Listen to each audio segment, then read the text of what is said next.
Hindi ako empleyado na pwede mong Bakit ba utusan. ang yabang mo magsalita? Sino ka ba? Alam mo ba ang ginawa ko ngayon? Paalang makita ka. Ayoko malaman. Alis dyan. Ngayon ayaw mo nang may malaman tungkol sa akin? Dapat malaman mo, naghalikan na tayo eh.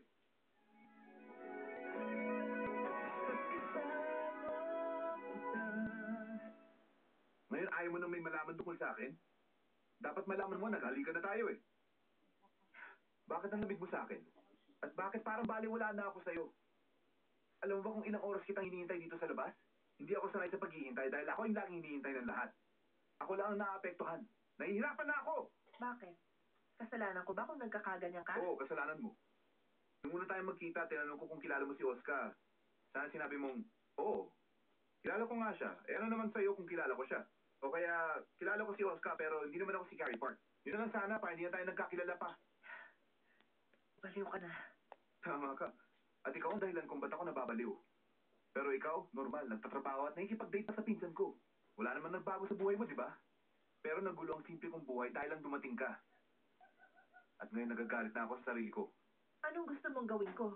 Simula ngayon, babaguhin ko ng lahat. Ngayon okay lang sa akin kahit maghintay ako sa'yo ng ilang oras dito sa labas. Kailangan mo makipagtulungan. Ano? Mas gugustuhin mo mamatay kaysa maging mermaid, di ba? Kaya nga, ako na ang Little Mermaid mo.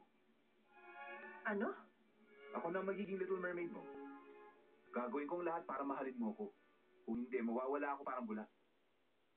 So ngayon, inaamin ko na sa'yo, Jamie. Gusto kong lagi kitang makikita. Wala ka bang sasabihin? Ang hirap ng sinabi ko ah. Bakit wala namang kwenta ang sinasabi mo sa akin? Bakit mo naman nasabi yan? Di ba sabi mo hindi ikaw si Little Mermaid dahil hindi mo naman ako mahal? So ako na ngayon si Little Mermaid. Alam mo, for me to even admit this, sa totoo lang, ang hirap ng sitwasyon pinapasok ko dito ah. Pero wala akong magagawa dahil hindi ko mapigil ang damdamin ko para sa'yo. O ano? Ayos, di ba? Kung ibang lalaki lang, hindi aamin ng tulad nito. Salamat. Talaga? Na-appreciate mo yun eh. Hindi mo nga ako naisip kahit sandali. Samantalang ako, halos ikaw na lang ang inisip ko buong araw.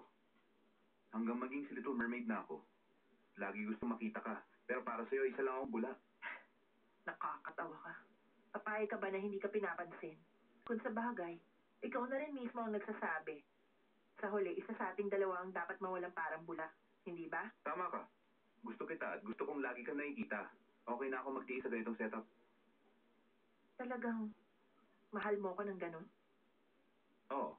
Ganon mo ko kamahal pero iniisip mo darating ang oras na isa sa atin na maglalaho?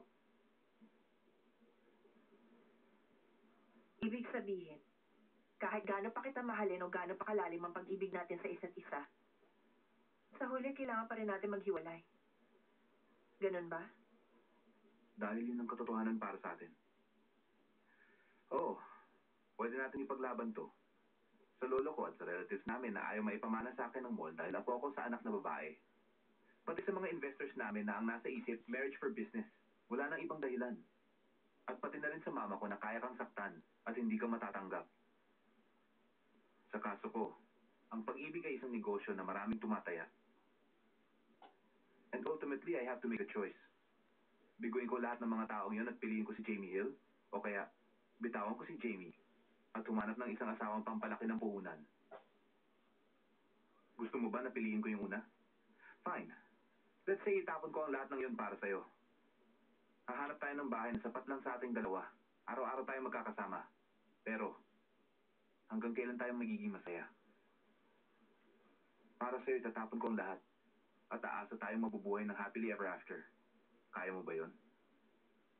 At kapag nanghinayang ako, pag-aawayan nating dalawa yun. Kaya ba natin yun?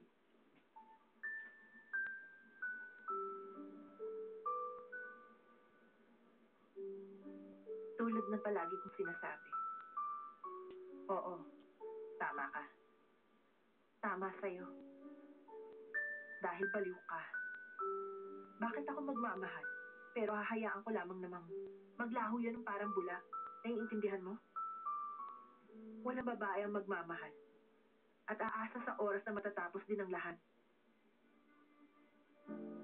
Hindi tayo pwedeng magkatuluyan. Dahil wala tayong pag-asa. Bakit mo iniisip yun? Kaya nga ako ng Little Mermaid mo, hindi ba? Bakit ba mahirap sa'yo? Lahat ba na nag-iibigan, kinakasal? At kapag hindi naman tayo kinasal, hindi naman kita mahal. Bakit hindi muna natin susubukan? Pwede pa rin tayo maging masaya. Alam ko may nararamdaman ka rin sa akin. Alam ko mahal mo rin ako. Huwag mo lokohin ang sarili mo. Owen, hindi kita mahal. Umalis ka na.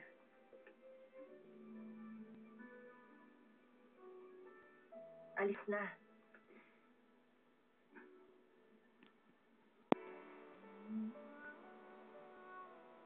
Nagsisinungaling ka, Alcida, sa mata mo. Pag-isipan mo mabuti bago mo ako sagutin. Pinag-isipan ko to ng malalim. Bago nagdesisyon. Paalam.